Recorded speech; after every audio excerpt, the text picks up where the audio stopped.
Hello friends, आज हम 23 तारीख के थर्ड शिफ्ट के पेपर को सॉल्व करेंगे। तो पहले क्वेश्चन के साथ शुरू करते हैं, जो कि आपको पैसिव वॉइस में सेंटेंस को कन्वर्ट करने को कह रहा है। क्या कह रहा है question? The baker baked the cake. देखिए ईडी आ रहा है, मैंने पास्ट की बात हो रही है, तो पास्ट से ही रिलेशन होगा हमारा। देखिए यहाँ हैड आ गया, परफेक्ट वाले पास्ट पे आ गया तो ये कट जाएगा। यहाँ भी हैज़ आ गया, प्रेजेंट वाली बात आ गई, इधर भी आ गया, ये भी कट गया, बचा एक। The cake was baked by the baker, option third. अगले में अगर आप चलें तो वन वर्ड को सब्सटीट्यूट करने को कह रहा है। A place to park aeroplanes, जहाँ पे एरोप्लेन को पार्क किया जाए वो होता है हैंगर। अब हैंगर भी यहाँ दो दिया हुआ है, तो कौन सा वाला? Hangar with an HANGAR। ये वाला जो हैंगर है ये कपड़े टांगने वाला होता है। डिपो, जहाँ पे बस रुकती हैं, और शेड भी वहाँ पे जहाँ पे गाड़ियों को या चीज़ों को रखा जाए या जानवरों को भी रखा जाए। फर्स्ट करेक्ट है आपका इसमें।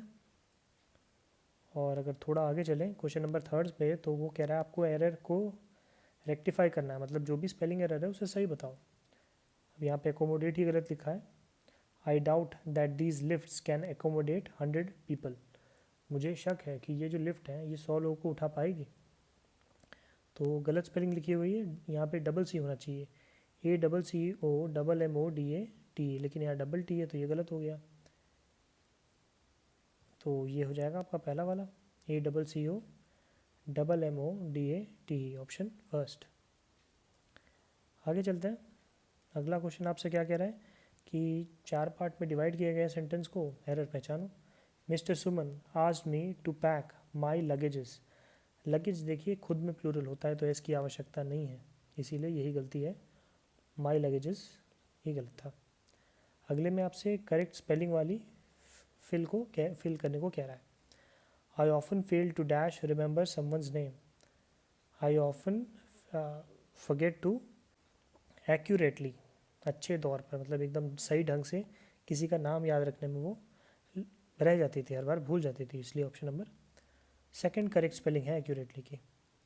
आगे अगर चलें तो क्वेश्चन नंबर 6 आपसे क्या कह रहा है? अंडरलाइन ईडियम का मतलब बताओ। तो ईडियम क्या है? जॉन्डिस डाई, इसका क्या मतलब होता है? एक बार पहले रफली पढ़ लेते हैं, उससे पता चलेगा। This year's budget is unlikely to pass as law since the president's proposed budget typically face a jaundiced eye, but this one has gotten even more skepticism. तो ये कह रहा है इस साल का जो बजट था वो पास होगा, ये बहुत ही अनलाइकली है, फील नहीं कर रहे हैं लोग कि पास होगा।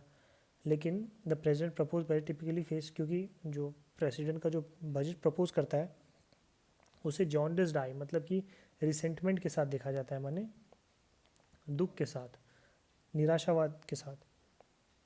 तो फर्स्ट करेक्ट है। जेलिसी मतलब क्या होता है? ईर्ष्या किसी तरह की, कॉन्फिडेंस माने आपके अंदर का आत्मविश्वास, और गुडविल माने किसी के लिए अच्छा करने का आपका भावना। अगले में अगर आप देखिए तो फिर से अंडरलाइन ईडियम का मतलब पूछ रहा है, of and on. Of and on मतलब क्या होता है? कोई चीज़ जो रेगुलरली ना हो, पीरियोडिकली हो, कभी कभी, ऑप्शन थर्ड। क्या कह रहा है? Sejal visits the near by temple of and on, मतलब सेजल वो जो नियर बाई टेम्पल है वहाँ पे कभी कभी जाती है। तो थर्ड आपका इसमें करेक्ट आंसर है। आगे चलते हैं। क्वेश्चन नंबर 8 आपको वो सेंटेंस चूज़ करने को कह रहा है जो पैसिव वॉइस में है। पढ़ के देखते हैं। चिल्ड्रंस आर पार्टिसिपेटिंग, तो ये तो नहीं हो जाएगा। I prefer tea to coffee, ये भी नहीं होगा। शी स्केचेस ब्यूटीफुल, ये भी नहीं होगा। The consignment was delivered yesterday, ये देखिए ये वाला ही आपका आंसर हो जाएगा कि जैसे, क्योंकि यहाँ पे येस्टरडे सा वॉज वाला पार्ट आ रहा है, इसलिए हम इसे कह सकते हैं कि ये पैसिव में है, बाद के पार्ट में। कंसाइनमेंट ऑब्जेक्ट है जो हमारा पहला आ गया। अगले में चले तो आपको अंडरलाइन पार्ट को सब्सटीट्यूट करने को कह रहा है। पढ़ के देखते हैं। Ranjit failed in all his exams as he had been addicted of social media. As he has been addicted of नहीं, टू होगा, addicted to, as he had been addicted, option number fourth correct होगा। Addiction के साथ to follow होता है। Question number 10 पे चलें तो देखिए आपसे एंटोनिम पूछ रहा है अंडरलाइन पार्ट का, तो पढ़ते हैं। हर behaviour was so ostentatious that it attracted the attention of everyone in the room. उसका जो बिहेवियर था वो इतना ऑस्टेंटेशियस था। ऑस्टेंटेशियस मतलब क्या होता है? कोई चीज़ जो दिखावटी कोई चीज़ हो, दिखावटी, दिखाना, तो उसके लिए आप ऑस्टेंटेशियस शब्द का यूज़ करते हैं। ब्रैगर्ट, ये सारे शब्द उसके सिमिलर से वर्ड हैं। एंटोनिम पूछ रहा है ऑस्टेंटेशियस माने दिखावा करना, तो रिस्ट्रेंड मतलब जो दिखावा ना करे, सही संयमित रहे, दिखावटी ना हो। ऑप्शन फोर्थ, उसका बिहेवियर इतना ऑस्टेंटेशियस था कि it attracted the attention of everyone in the room, सारे के सारे लोग उसकी तरफ देखने लगे। जेंटल मतलब होता है किसी चीज़ को बहुत आराम से ध्यानपूर्वक पकड़ना। अट्रैक्टिव मतलब जो आकर्षक लगे। रिपल्सिव मतलब जो जिससे आप दूर भागना चाहें, तो उस तरह का कुछ। क्वेश्चन नंबर 11 आपको जो अंडरलाइन पार्ट है उसे रिप्लेस करने को कह रहा है, पढ़ते हैं। The cynical investors believed in every word the analyst said. Cynical मतलब क्या होता है, कोई जो गलेबल हो, जो आसानी से दूसरों की बातें मान जाए। तो ये जो सिनिकल इन्वेस्टर्स थे उन्होंने एनालिस्ट की सारी बातों को बिना सोचे समझे मान लिया। सिनिकल या गलेबल के लिए हमारे पास एक क्रेडुलस शब्द और है, इसका भी सेम मतलब होता है, जो कि मतलब ओवर ट्रस्टिंग हो, एकदम से आसानी से लोगों की बातें मान जाए। तो ऑप्शन नंबर 2 करेक्ट है। डिस्ट्रस्टफुल मतलब क्या होता है, अविश्वासी। परसुएसिव मतलब किसी को परसुएड कर देना, है ना, प्रेरणा देना। क्रेडिबल मतलब होता है जो चीज़ विश्वसनीय हो, जिस पर भरोसा कर सकें। इसका एंटोनिम हो जाता है इस सिनिकल शब्द का। तो सेकंड करेक्ट था। 12th में अगर देखें तो वो एंटोनिम पूछ रहा है अंडरलाइन पार्ट का। The teammates made several jibes at the opponent team members during the interview. तो इंटरव्यू के दौरान जो दूसरे टीम मेंबर्स थे, जो ऑपोजिट टीम थे उसके, वो क्या कर रहे थे, उनको जाइब कर रहे थे, माने उनका मजाक उड़ा रहे थे। जाइब मतलब किसी का मजाक उड़ाना। तो उसके लिए इसका क्या हो जाएगा, एंटोनिम हो जाएगा कंसोलेशन, मतलब किसी उसे सांत्वना देना, या मजाक का विपरीत शब्द हो जाएगा, मतलब किसी के बुरे समय में उसकी हेल्प करना।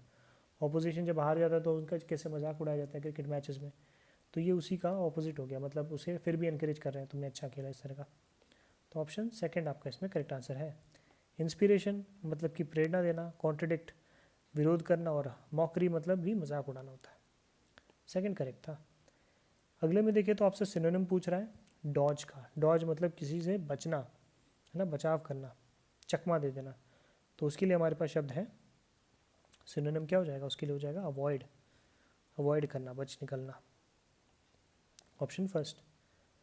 बाकी अगर आप देखें अमाउंट का मतलब होता है कोई मात्रा, बोर्डिंग मतलब किसी गाड़ी पर बैठ के चले जाना कहीं, सवार करना किसी पे, और फोर्स मतलब किस तरह का बल। अगर आप 14th पे चलें तो देखिए ये आपसे कह रहा है करेक्ट यूज़ वाले फ्यूचर टेंस वाले सेंटेंस को आप चूज़ करो। बाई नेक्स्ट दिसंबर, तो देखिए बाई नेक्स्ट दिसंबर तो सब में सेम है। आगे वाले पार्ट को पढ़ते हैं। I will have completed, complete लिखा इसलिए गलत है, आई विल हैव कंप्लीटेड ठीक है। आई विल हैव बीन यहाँ पे नहीं हो जाएगा, तो आई विल बी कंप्लीटेड ये भी गलत है, मतलब कि ऑप्शन नंबर आपका सेकंड सबसे अप्रोप्रिएट है। I will have completed 6 years in this house. अगले साल तक मैंने इस घर में अपने 6 साल बिता दिए होंगे। ऑप्शन सेकंड आपका इसमें करेक्ट आंसर है। और क्वेश्चन नंबर 15 में अगर आप देखें तो ये एंटोनिम पूछ रहा है शब्द लेथर्जिक का। लेथर्जिक मतलब क्या होता है, जो बहुत ही लेजी हो, एकदम काम ना करना चाहता हो, सुस्त हो, निष्क्रिय हो। उसके लिए आपके पास एक शब्द है एक्टिव, जो कि एकदम एजाइल हो, सक्रिय हो, तुरंत काम करने के लिए तैयार हो। एंग्री मतलब होता है गुस्सैल। लैंग्यूड का मतलब होता है, ये भी मतलब समान अर्थक हो जाएगा, सुस्त होता है, धीरे चाल चलने वाला। और मॉडरेट मतलब भी मध्यम। तो ऑप्शन फर्स्ट आपका इसमें करेक्ट आंसर है। आगे चलते हैं। 16 आपको अंडरलाइन पार्ट को सब्स्टिट्यूट करने को कह रहा है फिर से। तो Athens was suffering under the rule of a powerful small group that had no concern for the people's welfare. Athens जो देश है वो सफ़र कर रहा था। क्यों सफ़र कर रहा था, क्योंकि वहाँ पे एक रूल था कुछ चंद लोगों का, जिनको कि लोगों की कोई फिक्र नहीं थी। तो एक small group of powerful people के लिए हमारे पास शब्द है ओलिगार्की। ओलिगार्की मतलब क्या होता है, गुटतंत्र, कुछ लोगों का समूह जो पूरे देश पर कंट्रोल करते हो। डेमोक्रेसी मतलब होता है लोकतंत्र, लोगों का तंत्र हो, मतलब कि कॉमन पर्सन जो है वो देश के असली रूलर होते हैं। मोनार्च में कोई किंग होता है, एक राजा। और मिशनरी मतलब एक धार्मिक प्रचारक जो अपने धर्म को फैलाए। तो फर्स्ट करेक्ट था आपका। अगले में आपसे सिनोनिम पूछ रहा है शब्द डेसिपेट का। डेसिपेट मतलब क्या होता है, नष्ट कर देना या व्यर्थ कर देना, समाप्त हो जाना। तो उसके लिए हमारे पास सिनोनिम हो जाएगा स्पेंड, खर्च कर देना। हैस्ट मतलब क्या होता है, जल्दबाजी में कुछ करना, ग्लोरियस मतलब कि कोई महान कार्य करना, और मलिशियस मतलब होता है कोई मतलब वैसा काम करना जो दूसरे को हार्म पहुँचाए। तो सेकंड करेक्ट था। 18th में भी आपसे एंटोनिम पूछ रहा है शब्द रेलेवेंट का। रेलेवेंट मतलब कोई चीज़ जो कि रेलेवेंस रखे, है ना, किसी तरह का। हिज पढ़ के देखते sentence. Her remarks were relevant to the discussion, मतलब उसके जो रिमार्क थे वो उस डिस्कशन में रेलेवेंट थे, उससे मिलते जुलते थे, अप्रोप्रिएट थे। तो उसके लिए हमारे पास एंटोनिम पूछा है इनअप्रोप्रिएट, ये आपका करेक्ट एंटोनिम हो जाएगा। उस डिस्कशन में उसकी जो बात थी वो रेलेवेंट थे, मतलब अप्रोप्रिएट थे, एंटोनिम आपका इनअप्रोप्रिएट हो जाएगा। इंट्रोडक्टरी मतलब शुरुआती तौर पर कोई चीज़ हो तो। कंक्लूसिव मतलब जो आपका एंडिंग पार्ट का हो, अगर मतलब किसी चीज़ का एंड। और सूटेबल मतलब होता है उपयुक्त।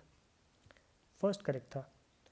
19th में आपसे वन वर्ड को सब्स्टिट्यूट करने को कह रहा है, पढ़ के देखते हैं।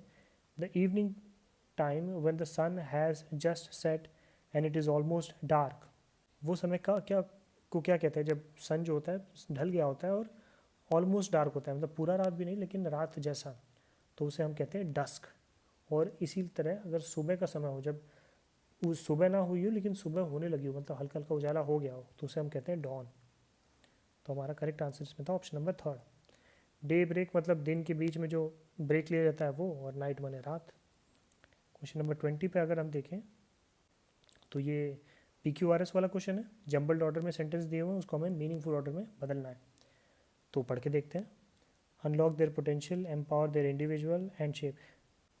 देखिए ना, P से शुरू होगा, ना Q से शुरू होगा, ना O से शुरू होगा, शुरुआत होगी R से। द पावर ऑफ एजुकेशन, अब इन्हीं दोनों में है, तो ये दोनों तो आपके आंसर है नहीं।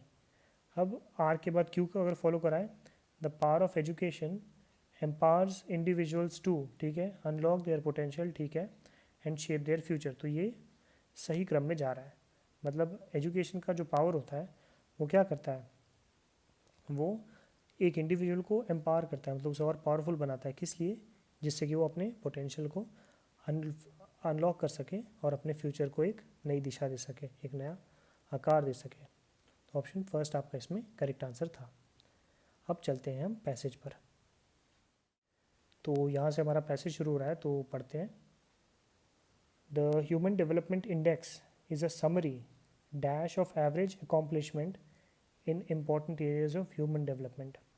तो ये जो ह्यूमन डेवलपमेंट इंडेक्स है वो क्या है, वो एक तरह का क्या होगा, एक तरह का असेसमेंट होगा, मेजर करने का एक तरीका होगा, जिससे क्या मेजर किया जाता है, average accomplishment in important areas of human development. मतलब ह्यूमन की डेवलपमेंट में एवरेज अकम्पलिशमेंट मतलब क्या क्या उपलब्धियाँ हुई हैं। ऑप्शन फर्स्ट करेक्ट होगा। बाकी अगर रेजिमेंट मतलब क्या होता है, एक तरह का सैन्य दल होता है। इन्वॉल्वमेंट मतलब किस तरह की भागीदारी, और कलेक्ट मतलब किसी चीज़ को कलेक्ट करना, संग्रहित करना। तो फर्स्ट करेक्ट है। आगे देखिए, human development dash living a long and healthy life, being informed and having a good quality of life. किस किस की बात करते हैं, important area of human development including, क्योंकि यहाँ पे इन सब चीज़ों को और इंक्लूड कर रहा है, इसलिए ऑप्शन नंबर थर्ड इसमें अप्रोप्रिएट जाएगा। एवरेज अकम्पलिशमेंट कैसा, important areas of human development, जैसे कि लॉन्ग लाइफ, हेल्दी लाइफ, और informed and being informed, having good quality of living. मतलब ये तीन चीज़ें उसके जीवन में हो, इस चीज़ को सोचते हुए हम वो इसकी असेसमेंट करते हैं ह्यूमन डेवलपमेंट की। बाकी का अगर आप मतलब देखें तो मैनिफेस्टेशन मतलब क्या होता है, किसी चीज़ को मैनिफेस्ट करना, बढ़ा चढ़ा के दिखाना, है ना, प्रदर्शनी करना उसका। सेग्रीगेशन माने चीज़ों को बांटना होता है, और एग्जैजरेशन मतलब बढ़ा चढ़ा कर बोलना। तो ये तीनों भी रेलिवेंट नहीं है। थोड़ा ऊपर कर लेता हूँ मैं। फिर आगे अगर आप देखें तो the human development index is the geometric mean of the normalised dash for each dimension of the normalise, क्या नॉर्मलाइज फीचर, कंटेंट, इंडिसेस या ग्लिम्सेस। तो यहाँ पे हो जाएगा इंडिसेस, नॉर्मलाइज्ड इंडिसेस। इंडिसेस क्या होता है, एक तरह का सूचकांक होता है ना, वो एक तरह का SDI जो एक ज्योमेट्रिक मीन होता है, normalise indices for each dimension, जो हमने ऊपर सारे डिमेंशंस पढ़े, मतलब हेल्दी लाइफ और गुड हेल्थ और ये सारी चीज़ों के बारे में। ऑप्शन थर्ड इसमें भी करेक्ट होगा। The health component is dash by life expectancy at birth while the education dimension is measured by the average number of years of schooling for individuals aged 25 and above. मतलब कह रहे हैं जो health वाला जो component है वो किस चीज़ से मेजर किया जाता है? The health component is measured by life expectancy at birth. मतलब जो बर्थ हो रहा है तो उसमें कितने लोग ज़्यादा समय तक जी पा रहे हैं, कितने बच्चे जी पा रहे हैं, उस चीज़ से हम लाइफ एक्सपेक्टेंसी देख लेते हैं. और एवरेज ईयर्स ऑफ स्कूलिंग देखते हुए हम 25 साल तक में के इंडिविजुअल से पूछ सकते हैं कि आपने कितने साल तक स्कूल पढ़ा, उससे हम उसकी एजुकेशन देख सकते हैं. फिर क्या कह रहा है? As well as dash number of years of schooling for school age children. मतलब स्कूल एज चिल्ड्रन के लिए कितने साल उन्होंने प्रेडिक्टेड नंबर ऑफ, मतलब एक तरह का अनुमान लगा लेते हैं कि वो number of years of schooling for school age children, मतलब उन्होंने कितने समय तक स्कूलिंग की. ऑप्शन नंबर सेकंड यहाँ करेक्ट हो जाएगा. नेग्लेक्टेड माने इग्नोर कर देना हो गया. हिप्नोटाइज मतलब कि सम्मोहित कर देना. कॉम्पनीड मतलब है ना, साथ में दिया गया, ऐसा कुछ रिलेटेड सा नहीं. तो इसीलिए ऑप्शन नंबर सेकंड आपका इसमें करेक्ट आंसर है. उम्मीद करता हूँ ये वीडियो भी बाकी वीडियोस की तरह हेल्पफुल रहा होगा. बाकी कुछ और सेट बचे हैं उसे भी हम जल्द समाप्त कर देंगे. वीडियो के साथ यहाँ तक बने रहने के लिए बहुत बहुत धन्यवाद.